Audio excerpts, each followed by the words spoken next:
ในซิมวัดจอมแก้วโพไซพระเจ้าใหญ่บารมีทันใจอาตมาก็ได้เอาบิดาพอ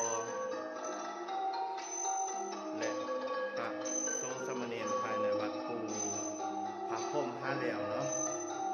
สาธุบุญนำกันเด้อสาธุสาธุเจ้าภาพเจ้าสภาทั้งหลายขอให้เจริญสุขเจริญพรเจริญธรรมเจริญในศีลเจริญในธรรมเนาะขอบอกขอบใจสาธุสุขเจ้าสภาทุกสารทิศ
อยู่ทางล่างนี่ก็คือซิมวัดจอมแก้ว